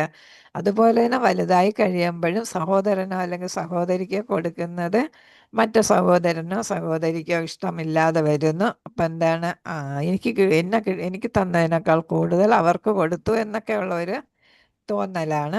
അപ്പം അതെന്താണ്, അത് വരുന്ന എന്താണ്, ആ ഒരു പൊസസീവ് നേച്ചറാണ്. അപ്പോൾ കുട്ടികളുടെ സ്നേഹം തന്നെ അച്ഛനും അമ്മയും, അപ്പം അച്ഛൻ്റെ അടുത്ത് കൂടുതൽ സ്നേഹം കാണിക്കുമ്പോൾ അമ്മയ്ക്ക് ചിലപ്പോൾ സങ്കടം വരും, അമ്മയടുത്ത് കാണിക്കുമ്പോൾ അച്ഛന്. അതൊക്കെ പൊസസീവ് നേച്ചറാണ് കാണിക്കുന്നത്. അതൊന്നും നമ്മൾ ചെയ്യാൻ പാടില്ല. എല്ലാവരെയും ഒരേപോലെ സ്നേഹിക്കുക, സ്നേഹം കൊടുക്കുക, വാങ്ങുക എന്നുള്ളതാണ്. പിന്നെ നമ്മൾ ഒരിക്കലും എന്താണ്, അത്യാഗ്രഹി ആകരുത്. നമുക്ക് കിട്ടേണ്ടത് കിട്ടും, അത് ഭഗവാൻ നമുക്ക് അനുവദിച്ചിട്ടുള്ളതാണ്. അർഹമായിട്ടുണ്ടെങ്കിൽ അത് നമുക്ക് കിട്ടും. മറ്റുള്ളവർക്ക് അത് കിട്ടിയെന്ന് വെച്ചിട്ട് നമ്മളത് എന്താണ്, നമ്മൾക്കും കിട്ടണം എന്ന് നമ്മൾ ആഗ്രഹിക്കരുത്. അല്ലെങ്കിൽ അവരോട് അതിൻ്റെ പേരിൽ കുശുമ്പോ ദേഷ്യമോ ഒന്നും ഉണ്ടാകാനായിട്ട് പാടില്ല. പിന്നെ വേറൊന്ന് പറയുന്നത്, നമ്മൾ ചിലപ്പോൾ അത്യാവശ്യത്തിന് പണം കടം വാങ്ങി എന്നിരിക്കും. പക്ഷെ ആ പണം കടം വാങ്ങുന്നത് ഏതെങ്കിലും പ്രത്യേക സാഹചര്യത്തിൽ ഒഴിവാക്കാൻ പറ്റാത്തപ്പോഴായിരിക്കും നമ്മൾ പണം കടം വാങ്ങുക. അതെന്താണ്, ആ അത്യാവശ്യം കഴിയുമ്പോൾ എത്രയും പെട്ടെന്ന് ആ പണം തിരിച്ച് നമ്മൾ കൊടുക്കേണ്ടതാണ് എന്നുള്ള. ദീർഘനാൾ ഒരാൾക്ക് നമ്മൾ കടക്കാരനാകാൻ പാടില്ല. കഴിയുന്നത് നമ്മൾ കടം വാങ്ങാതിരിക്കുക എന്നുള്ളതാണ് വൈഷ്ണവ തത്വത്തിൽ പറയുന്നത്. കാരണം എന്താണ്, നമ്മൾ ഉള്ളത് കൊണ്ട് തൃപ്തിപ്പെടുക. ഇപ്പോഴത്തെ വിവാഹം അല്ലേ, ഒരുപാട് ധാടി മോടിയൊക്കെ കാണിച്ച് കടവും വാങ്ങി വീടും ഒക്കെ പണയം വെച്ച് ഒക്കെയാണ് ധാടി മോടി കാണിക്കുന്നത് അല്ലേ. അപ്പം അത് നമ്മൾ അത്യാഗ്രഹം കാണിക്കുന്നത് വെറുതെ നമ്മളൊരു ഷോയാണ്. അങ്ങനെ നമ്മൾ കടക്കാരനൊക്കെ ആകും. പിന്നെ എന്താണ്, ചിലരൊക്കെ ആത്മഹത്യ ചെയ്യേണ്ടിയൊക്കെ വരുന്നുണ്ടല്ലേ. താടിമോടിയാണ് പ്രധാന കാരണമായിട്ട് വരുന്നത്. അപ്പോൾ അത് നമ്മൾ ഒഴിവാക്കുക. ഇപ്പോഴത്തെ ആളുകൾ ചെയ്യുന്ന, ഇപ്പം ഈ ഇടയ്ക്കൊക്കെ ആയിട്ട് നമ്മൾ കാണുന്ന എന്താണ്, ഈ താടിമോടിയൊക്കെ ചിലർ കാണിക്കുന്നു. ചിലരെന്ത് ചെയ്യും, ക്ഷേത്രത്തിലോ എങ്ങാനും വെച്ച് ചെറിയ തരത്തിൽ വിവാഹം കഴിപ്പിച്ചിട്ട് എന്ത് ചെയ്യും, നമ്മൾ കൊടുക്കാൻ ഉദ്ദേശിച്ച തുക വധുവിൻ്റെയോ അല്ലെങ്കിൽ വരൻ്റെയോ രണ്ടുപേരുടെയും പേരിൽ എന്ത് ചെയ്യും, നമ്മൾ നിക്ഷേപിച്ച് കൊടുക്കും അല്ലേ. ഫിക്സഡ് ഡെപ്പോസിറ്റായിട്ട് കൊടുക്കുന്ന ഒരു പതിവ് ഈയിടെയായിട്ട് കാണുന്നുണ്ട്. കുറേ പേര് ഇപ്പോഴും താടിമോടി കാണിക്കുന്നുണ്ട്. വാസ്തവത്തിൽ അതൊക്കെ എന്താണ്, അനാവശ്യമായിട്ടുള്ള ചിലവാണ്. അപ്പം അത് നമ്മൾ മറ്റുള്ളവനെ കാണിക്കാൻ വേണ്ടി ചെയ്യുന്നത് വേണ്ട എന്നുള്ളതാണ്. അപ്പോൾ സന്ദർഭം അനുസരിച്ച് കടം വാങ്ങേണ്ടി വന്നാലും അത് ഉടനെ തിരിച്ചു കൊടുക്കുക. പിന്നെ ചിലരെന്താ ചെയ്യുന്നതെന്ന് വെച്ചാൽ, അപ്പം അടുത്ത ബന്ധു ഭയങ്കര പ്രശസ്തനായിരിക്കും. നമ്മൾ കാര്യസാധ്യതയ്ക്ക് വേണ്ടിയിട്ട് വേറെ ആരെങ്കിലും അപ്രോച്ച് ചെയ്യുമ്പോൾ നമ്മൾ ഈ ആളിൻ്റെ പേര് പറഞ്ഞ് നമ്മൾ എന്ത് ചെയ്യുന്ന കാര്യം കാണാൻ നോക്കാം അല്ലേ. ഒരു ബന്ധു പ്രശസ്തനാണ് അല്ലെങ്കിൽ ഒരു സുഹൃത്ത് പ്രശസ്തനാണ്. നമ്മൾ ഒരു സ്ഥാപനത്തിൽ പോയി നമുക്ക് എന്തെങ്കിലും നേടണമെങ്കിൽ എന്ത് ചെയ്യും, ഈ സുഹൃത്തിൻ്റെ അല്ലെങ്കിൽ ബന്ധുവിൻ്റെ പേര് പറഞ്ഞ് അതെൻ്റെ ഇന്ന ബന്ധുവാണ് അല്ലെങ്കിൽ എൻ്റെ അടുത്ത സുഹൃത്താണ് എന്നൊക്കെ പറഞ്ഞ് കാര്യം സാധിക്കാം. അപ്പോൾ സ്ഥാപനത്തിലുള്ള മേധാവി നമുക്ക് പെട്ടെന്ന് കാര്യം സാധിച്ചു തരും. നമുക്ക് അർഹിക്കാത്ത ഒരു കാര്യമായിരിക്കും നമുക്ക് അവിടെ നിന്ന് ലഭിക്കുന്നത്. പക്ഷേ അത് തെറ്റാണ്. അങ്ങനെ നമ്മൾ ചെയ്യണമെങ്കിൽ നമ്മൾ എന്ത് ചെയ്യണം, സുഹൃത്തോ ബന്ധു ആരാന്ന് വെച്ചാൽ അവരുടെ അനുവാദത്തോടു കൂടി അവരുടെ പേര് പറഞ്ഞ് നമുക്ക് എവിടുന്നെങ്കിലും സ്ഥാപനത്തിൽ നിന്നോ അല്ലെങ്കിൽ ആരിൽ നിന്നെങ്കിലും എന്തെങ്കിലും കാര്യം സാധിക്കണമെങ്കിൽ സാധിക്കണം എന്നാണ്. അല്ലെങ്കിൽ എന്താ വരുന്നത്, ചിലപ്പോൾ ഈ ബന്ധുവിന് അദ്ദേഹത്തിൻ്റെ പേര് പറയുന്നത് ഇഷ്ടമല്ലായിരിക്കും അല്ലേ. അപ്പം മറ്റേ ആൾ കാര്യം സാധിച്ചു കൊടുത്ത ആൾ ഇയാളെ കാണുമ്പോൾ പറയാം, നിങ്ങളുടെ ഇന്ന ആൾ വന്ന് ഇന്ന കാര്യം സാധിച്ചു എന്ന് പറയുമ്പോൾ ചിലപ്പോൾ അയാൾക്കതൊരു നാണക്കേടായിട്ട് വരും, നാണക്കേട് പോലെ തോന്നും. അപ്പം അങ്ങനെയുള്ള നമ്മൾ കാരണം മറ്റുള്ള ആളിന് അപമാനവും ഒക്കെ ഉണ്ടാക്കുന്ന അങ്ങനെയുള്ള സാഹചര്യങ്ങൾ നമ്മൾ ഒഴിവാക്കുക എന്നാണ്. അപ്പം ഇതെല്ലാം ആസ്തേയത്തിൽ പറയുന്നത് കളവ് ചെയ്യാതിരിക്കലാണ്. ആളിൻ്റെ പെർമിഷൻ ഇല്ലാതെ ആളിൻ്റെ പദവി നമ്മൾ ദുർവിനിയോഗം ചെയ്യുകയാണ് ചെയ്തത്. അങ്ങനെ വരുമ്പോൾ അത് കളവായിട്ട് തന്നെ കണക്കാക്കും എന്നുള്ളതാണ്. ഹരേ കൃഷ്ണ, മനസ്സിലാകുന്നുണ്ടല്ലോ അല്ലേ. ഹരേകൃഷ്ണ. അടുത്ത് ബ്രഹ്മചര്യം. ബ്രഹ്മചര്യം നമ്മൾ 4 ആശ്രമ വ്യവസ്ഥയിൽ ആദ്യത്തെ ആശ്രമ വ്യവസ്ഥയാണ് ബ്രഹ്മചര്യം. ബ്രഹ്മചര്യം എന്ന് പറയുമ്പോൾ ദൈവികമായ പെരുമാറ്റമാണ് ഇവിടെ അതിൻ്റെ അർത്ഥം കൊടുത്തിരിക്കുന്നത്. ഡിവൈൻ ബിഹേവിയർ എന്ന് നമ്മൾ പറയും അല്ലേ. അപ്പം ബ്രഹ്മചര്യം എന്ന് പറയുന്നത് ആദ്യത്തെ 25 വർഷം ആയുസിൻ്റെ 100 ആയുസ്സാണെങ്കിൽ 100 വർഷമാണെങ്കിൽ ആദ്യത്തെ 25 വർഷമാണ് ബ്രഹ്മചര്യം. ബ്രഹ്മചര്യം എന്ന് പറയുമ്പോൾ വിദ്യാഭ്യാസ കാലഘട്ടമാണ് ആയിട്ടാണ് കണക്കാക്കുന്നത്. വിദ്യാഭ്യാസ കാലഘട്ടം തന്നെ എന്താണത്? അടിസ്ഥാനം, നമ്മുടെ ജീവിതത്തിൻ്റെ അടിസ്ഥാനമിടുന്ന ഘട്ടമാണ് ഈ വിദ്യാഭ്യാസ ഘട്ടം. അപ്പം നമ്മളത് ശരിയായിട്ട് വിനിയോഗിച്ചില്ല എങ്കിൽ നമ്മുടെ ഗാർഹസ്ഥ്യം തകരും, വാനപ്രസ്ഥം തകരും, നമുക്ക് സന്യാസം നേരെ ചെയ്യാനായിട്ട് പറ്റത്തില്ല. ഓരോന്നിൻ്റെ ചവിട്ടുപടിയായിട്ടാണ് കണക്കാക്കുന്നത്. സ്റ്റെപ്പിംഗ് സ്റ്റോൺ എന്ന് നമ്മൾ പറയും. അപ്പോൾ ബ്രഹ്മചര്യം നന്നായിട്ട് പഠിച്ചാൽ നമുക്ക് എന്താണ്? നല്ല ജോലി കിട്ടും, അല്ലെങ്കിൽ നല്ല പെരുമാറ്റമൊക്കെ ആയിട്ട് നല്ല ഗൃഹസ്ഥനാകാനായിട്ട് സാധിക്കും. ഇപ്പം എല്ലാവർക്കും ജോലി കിട്ടണമെന്നില്ല. അപ്പം നല്ല വിദ്യാഭ്യാസം ഉണ്ടെങ്കിൽ അവർക്ക് നല്ലൊരു ഗൃഹസ്ഥനോ ഗൃഹസ്ഥയോ ഒക്കെ ആയിട്ട് മാറാം. കാരണം എന്താ? അവരുടെ കുട്ടികളെയും അവരുടെ കുടുംബത്തിലെ അംഗങ്ങളെയൊക്കെ നന്നായിട്ട് അവരോട് പെരുമാറാനും അവർക്ക് ആവശ്യമുള്ളത് പറഞ്ഞു കൊടുക്കാനും ഒക്കെ നമ്മൾ പഠിച്ച അമ്മയും അച്ഛനും ഒക്കെ ആണെങ്കിൽ കുട്ടികളുടെ വിദ്യാഭ്യാസത്തിനും കുറേയൊക്കെ സഹായിക്കാൻ അവരുടെ അറിവ് ജ്ഞാനം ഉപയോഗിക്കാനായിട്ട് സാധിക്കും. അപ്പം അങ്ങനെ നല്ലതായിട്ട് വിദ്യാഭ്യാസം ചെയ്താൽ അതിൻ്റെ ഗുണം അടുത്ത ഘട്ടത്തിൽ നമുക്ക് കിട്ടും. നമ്മുടെ കുട്ടികളും ഉണ്ടായിട്ട് നല്ല വിദ്യാഭ്യാസത്തിനൊക്കെ താല്പര്യമുള്ള ആളുകളായിട്ട് മാറും അല്ലേ. പിന്നെ ബ്രഹ്മചര്യം എന്ന് പറയുന്നത് ഒരു പവിത്രമായിട്ടുള്ള ഘട്ടമാണ്. നമ്മുടെ മനസ്സും ശരീരവും ഒക്കെ എന്തിനു വേണ്ടിയിട്ടാണ്? പഠനത്തിന് വേണ്ടും ഒക്കെ. അത് ജ്ഞാനം എന്ന് പറയുന്ന ഒരു ദൈവികമായിട്ടുള്ള അറിവാണ്, കഴിവാണല്ലേ. അപ്പം അറിവ്, കഴിവ്, അതുകൊണ്ടാണ് ദൈവികം എന്ന് പറയുന്നത്. അപ്പം എല്ലാവർക്കും ബ്രഹ്മചര്യത്തിൽ പഠനം നടത്താനായിട്ട്, ബുദ്ധിയോടെ പെരുമാറാനായിട്ട്, അവബോധത്തോടെ പഠനം നടത്താനായിട്ടൊന്നും സാധിച്ചെന്ന് വരത്തില്ല. അങ്ങനെ സാധിക്കുന്നത് ദൈവത്തിൻ്റെ അനുഗ്രഹമായിട്ടാണ് നമ്മൾ കണക്കാക്കുന്നത്.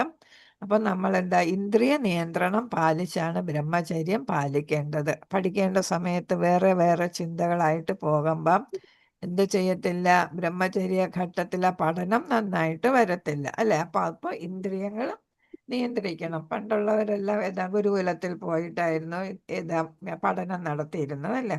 അപ്പോൾ അവർക്ക് വേറെ ചിന്തകളൊന്നും വരത്തില്ല. കാരണം ഗുരുവിൻ്റെ നേരിട്ടുള്ള നോട്ടത്തിലും നിയന്ത്രണത്തിലും ഒക്കെ വളരുന്നത് കൊണ്ട്, പഠിക്കുന്നത് കൊണ്ട് അവർക്ക് വേറെ ചിന്തകളൊന്നും വരാനായിട്ട് സാധിക്കുമായിരുന്നില്ല. ഇപ്പോഴത്തെ കുട്ടികൾ അങ്ങനെയല്ല. അപ്പോൾ അവർക്ക് ഇന്ദ്രിയ നിയന്ത്രണം, ഇപ്പം മൊബൈൽ ഫോണ്, TV അല്ലേ, അതൊക്കെ ഉപയോഗിക്കുന്നത് വളരെയധികം കൂടുതലാണ്. അതുമൊക്കെ ഇന്ദ്രിയ നിയന്ത്രണം ഇല്ലാഞ്ഞിട്ടാണ് അതൊക്കെ അങ്ങനെ വരുന്നത്. അതൊക്കെ അവരുടെ പഠനത്തെ വളരെയധികം ബാധിക്കും. അപ്പം അതുകൊണ്ട് ബ്രഹ്മചര്യ പീരീഡിലുള്ള ആളുകൾ എന്ത് ചെയ്യണം? കഴിവതും അനാവശ്യമായിട്ടുള്ള മോഹങ്ങൾ ഇല്ലായ്മ ചെയ്യണം എന്നാണ് ഇവിടെ പറയുന്നത്. അതിന് നമ്മൾ നല്ല കൃതികളൊക്കെ വായിക്കണം. ഇപ്പോൾ കൂടുതൽ TV കണ്ടാൽ തന്നെ TV യിൽ കുട്ടികൾക്ക് പ്രയോജനമുള്ള ഒരുപാട് കാര്യങ്ങളുണ്ടല്ലേ. നമ്മളിപ്പോൾ ഇത് മാധ്യമങ്ങൾ ഉപയോഗിക്കരുതെന്നല്ല. അപ്പോൾ അത് ഉപയോഗിക്കാം, പക്ഷെ കുട്ടികൾക്ക് ആവശ്യമുള്ള കാര്യങ്ങളായിരിക്കണം അതിൽ കാണേണ്ടത്. വിദ്യാഭ്യാസപരമായിട്ടും പിന്നെ അറിവ് ഒരുപാട് നൽകുന്ന ഒരുപാട് TV പ്രോഗ്രാംസ് ഒക്കെ ഉണ്ടല്ലേ. ഭാഷ പഠിക്കാനായിട്ട്, ഇംഗ്ലീഷ് കമ്മ്യൂണിക്കേറ്റീവ് ഇംഗ്ലീഷൊക്കെ പഠിക്കാനായിട്ട്. ഇപ്പം തന്നെ നമ്മളിപ്പോൾ കുട്ടികൾ ഒരു പാഠം പഠിക്കുകയാണെങ്കിൽ, ഏത് ക്ലാസ്സിലെ ആണെങ്കിലും ഒരു പാഠം പഠിക്കുകയാണ്, അത് ഏത് ഭാഷയോ അല്ലെങ്കിൽ സയൻസോ ഭാഷയോ ഏതായാലും അതിനെക്കുറിച്ചുള്ള ഒരുപാട് പ്രഭാഷണങ്ങളും പിന്നെ വീഡിയോസ് നമുക്ക് യൂട്യൂബിൽ കാണാനായിട്ട് സാധിക്കും. അപ്പം മിടുക്കരായ കുട്ടികൾ ആ യൂട്യൂബ് നോക്കി എന്ത് ചെയ്യുന്നു? ആ പാഠത്തിനെ കുറിച്ചുള്ള സകല വിവരണങ്ങളും അതിൽ നിന്ന് നേടും. അപ്പോൾ ഇപ്പം ഉള്ളൂരിൻ്റെ ഒരു കവിത എന്ന് വെച്ചോളൂ. അപ്പോൾ ഉള്ളൂരിൻ്റെ ചരിത്രം എന്താണ്, അദ്ദേഹത്തിൻ്റെ ജീവിതകഥ എന്തായിരുന്നു, അദ്ദേഹം എന്തൊക്കെ രചനകൾ നടത്തി, ഏതൊക്കെയാണ് പ്രധാനപ്പെട്ടത് എന്നൊക്കെ നോക്കിയിട്ട് ഇപ്പോൾ ഒരു കവിത പഠിക്കുകയാണെങ്കിൽ ആ കവിതയെക്കുറിച്ച് ആ കവിത ചൊല്ലുന്ന രീതി കാണും, അതിൻ്റെ അർത്ഥം പറഞ്ഞു കൊടുക്കും, അതിലുണ്ടായിരിക്കും. പിന്നെ അതിൻ്റെ വ്യാഖ്യാനങ്ങളുണ്ടായിരിക്കും.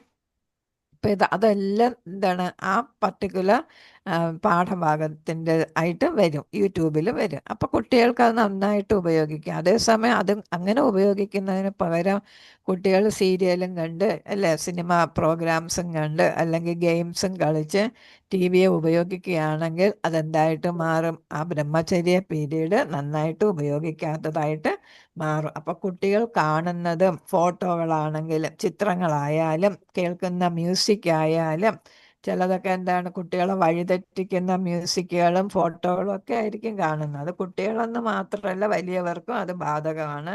കുട്ടികളെ ഞാൻ പറഞ്ഞതേ ഉള്ളൂ. വലിയവരും എന്ത് ചെയ്യുന്നു? കൂടുതൽ പേരും ഒരുപാട് സീരിയലും ടി വി പ്രോഗ്രാംസ് സീരിയലൊക്കെ എല്ലാം കണ്ണീരിൽ അവസാനിക്കുന്നതാണ്, അല്ലേ? പിന്നെ അല്ലെങ്കിൽ ബലാത്സംഗം, അത് ഇത്, കാമുകൻ, അങ്ങനെയൊക്കെ ഉള്ള ഒരുപാട് തീംസ് ആയിരിക്കും അതിൽ വരിക. അപ്പം അതൊക്കെ നമ്മൾ എന്ത് ചെയ്യുക? ഉപേക്ഷിക്കുക എന്നുള്ളത്. പിന്നെ ഭാഷ, ഒരുപാട് അസഭ്യമായിട്ടുള്ള ഭാഷകളൊക്കെ അതിൽ ഉപയോഗിക്കുന്നതായിട്ട് വരും. അപ്പോൾ അതെല്ലാം നമ്മൾ എന്ത് ചെയ്യണം? ഒഴിവാക്കണം. പിന്നെ വസ്ത്രധാരണം എന്ന് പറയുന്നത്, അപ്പോൾ ചില സീരിയലൊന്നും എന്താണ്, നല്ല രീതിയിലുള്ള വസ്ത്രധാരണം പോലും ആയിരിക്കത്തില്ല. അതൊക്കെ കാണുമ്പോൾ കുട്ടികളുടെയും അതേപോലെ യുവാക്കളെയൊക്കെ എന്ത് ചെയ്യുന്നു? ആകർഷിക്കും. അപ്പം അതിന് വേണ്ടിയിട്ടുള്ള തരത്തിലുള്ള വസ്ത്രധാരണമായിരിക്കും. അപ്പം നമ്മൾ ഈ ഭാഷയും വസ്ത്രധാരണവും പിന്നെ അതേപോലെ തന്നെ അതിൻ്റെ തീം എന്താണ് അതിൽ അവതരിപ്പിക്കുന്നത്, അതൊക്കെ അതേപോലെ തന്നെ മറ്റ് പ്രോഗ്രാംസ് എല്ലാം നമ്മൾ എന്താണ് പിന്നെ വായിക്കുന്ന ബുക്കെന്ന് പറയുമ്പോൾ ചിലർ ഇതാണ് നമ്മൾ വൾഗർ എന്ന് പറയും, അല്ലേ, വളരെ മോശമായിട്ടുള്ള ബുക്കുകളായിരിക്കും വായിക്കുന്നത് ചിലരെല്ലാം. പിന്നെ കാണുന്ന സിനിമ നീല ചിത്രങ്ങളെന്നൊക്കെ നമ്മൾ പറയത്തില്ലേ, അപ്പോൾ അഡൾട്ട്സ് ഒള്ളി എന്നൊക്കെ പറഞ്ഞു വരുന്ന അങ്ങനെയൊക്കെയുള്ള ചിത്രങ്ങൾ കാണാൻ കുട്ടികളൊക്കെ താല്പര്യം കാണിക്കും. മുതിർന്നവരാണെങ്കിലും അങ്ങനത്തെ ചിത്രങ്ങളൊന്നും കാണരുത് എന്നാണ്. ബുക്കുകളൊക്കെ വായിക്കുന്നത് നമുക്ക് ഭൗതികതയിൽ നിന്ന് മോചനം നേടാനുള്ള ബുക്കുകൾ, അല്ലെങ്കിൽ നമുക്ക് യഥാർത്ഥത്തിലുള്ള ജ്ഞാനം നൽകുന്ന ബുക്കുകളൊക്കെ ആയിരിക്കണം നമ്മൾ വായിക്കേണ്ടത് എന്നാണ്. അപ്പം അങ്ങനെയൊക്കെ വരുമ്പോൾ നമ്മളെന്താ, മറ്റുള്ളവരെ ആകർഷിക്കാനും അവരിൽ വികാരം ഉണ്ടാക്കുന്ന തരത്തിലുള്ള പെരുമാറ്റങ്ങളും ഒന്നുമല്ല നമുക്ക് വേണ്ടത്. പിന്നെ ഏതാണ്, ഭഗവാനിലേക്ക് എത്തിക്കുക, അല്ലെങ്കിൽ ദൈവികമായ സ്വഭാവ സവിശേഷതകൾ ഉണ്ടാക്കുന്നതിന് യോജിച്ച തരത്തിലുള്ള കാര്യങ്ങളാണ് നമ്മൾ ഈ ബ്രഹ്മചര്യ ഘട്ടത്തിൽ ചെയ്യേണ്ടത്. ഇപ്പം നമ്മളിത് പറയാൻ കാര്യം എന്താണ്? നമ്മൾ വലുതായാലും എന്താണ്, നമ്മൾ ബ്രഹ്മചര്യം പാലിക്കണം എന്നുള്ളത്. ഇപ്പം വിവാഹിതരായ അവർക്ക് ബാധകമല്ല എന്ന് പറയാൻ പറ്റില്ല. കാരണം എന്താണ്? ബ്രഹ്മചര്യം എന്ന് പറയുമ്പോൾ പവിത്രതയും കൂടെ അതിൽ വരുന്നുണ്ടല്ലോ. വിദ്യാഭ്യാസം മാത്രമല്ല അതിൽ വരുന്നത്, പവിത്രത, സീക്രട്ട്നെസ് ആണ്, അതല്ലേ?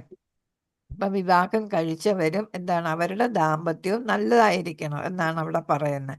അവരും ബ്രഹ്മചര്യമാണ് പാലിക്കുന്നത്. ഇപ്പം പ്രഭാതർ പറയുന്നത് കൃഷ്ണാവബോധമുള്ള കുഞ്ഞുങ്ങളെ സൃഷ്ടിക്കുകയാണ് വിവാഹത്തിൻ്റെ ഉദ്ദേശം എന്നാണ്. ദാമ്പത്യ ജീവിതം എന്ന് പറയുമ്പോൾ കൃഷ്ണാവബോധമുള്ള കുഞ്ഞുങ്ങളെ സൃഷ്ടിക്കൽ മാത്രമാണ് എന്നാണ് പറയുന്നത്. അപ്പം അവിടെയും ബ്രഹ്മചര്യമാണ്. പിന്നെ ഏതാണ്, ഒരു പുരുഷൻ വേറൊരു സ്ത്രീയെ കാക്ഷിക്കുന്നത് ബ്രഹ്മചര്യ വിരുദ്ധമാണ്, അല്ലേ? അല്ലെങ്കിൽ ഒരു സ്ത്രീ വേറൊരു പുരുഷനെ ആഗ്രഹിക്കുന്നത് എന്താണ്? കല്യാണം കഴിഞ്ഞതിന് ശേഷം ആഗ്രഹിക്കുന്നത് എന്താണ്? ബ്രഹ്മചര്യ വിരുദ്ധമാണ്. അപ്പം അതാണ് ബ്രഹ്മചര്യം എന്ന് പറയുമ്പോൾ. വിവാഹം എന്ന് പറയുന്നത് ഒരു പവിത്ര കർമ്മമാണ്, അല്ലേ? അപ്പം നമ്മൾ അവിടെയും ബ്രഹ്മചര്യം കാത്തു സൂക്ഷിക്കണം. അപ്പോൾ പഠന കാലഘട്ടത്തിൽ മാത്രമല്ല, നമ്മുടെ ഗാർഹസ്ഥ്യ ജീവിതത്തിലും നമ്മളത് ഉണ്ടാകണം. അപ്പം നമുക്ക് സന്യാസിമാരെ തന്നെ അറിയണം. ഏതാണ്, പല വിശ്വാമിത്രൻ തുടങ്ങിയവർ അങ്ങേയറ്റത്ത് സന്യാസിമാരാണ്, അല്ലേ, പണ്ഡിതരാണ്. എന്നിട്ട് എന്ത് ചെയ്യുന്നു? അവർ മേനക തുടങ്ങിയ ഉർവശി തുടങ്ങിയവരെ കാണുമ്പോൾ അവരുടെ മനസ്സ് മാറുന്നു, അല്ലേ? അതിന് ഏത് തലത്തിലെത്തി എന്നുള്ളത് പ്രശ്നമല്ല. അപ്പം പ്രായം ഒരു പ്രശ്നമല്ല, അതേപോലെ ആശ്രമം ഏതാണെന്നും ഒരു പ്രശ്നമാകുന്നില്ല. അപ്പം അതുകൊണ്ട് നമ്മൾ ഏത് തലത്തിൽ ഏത് ആശ്രമത്തിലാണെങ്കിലും, ആശ്രമം എന്ന് പറയുന്ന ബ്രഹ്മചര്യം, ഗാർഹസ്ഥ്യം, വാനപ്രസ്ഥ, സന്യാസം, അത് ഏത് ആശ്രമ വ്യവസ്ഥയിലാണെങ്കിലും നമ്മൾ എന്ത് ചെയ്യണം? ബ്രഹ്മചര്യം പാലിക്കണം എന്നുള്ളതാണ് ഇവിടെ പറയുന്നത്. ഹരേ കൃഷ്ണ. നമുക്ക് ഇവിടെ നിർത്താം. ഒരുപാട് ആകണ്ട. 27 വാഞ്ചകൽപതരൂപസ്യ കൃപാ സിന്ധുഭയവജ പതിതാനാം പാവനേഭ്യോ വൈഷ്ണവേഭ്യോ നമോ നമഃ. വൈഷ്ണവ ഭക്തവൃന്ദ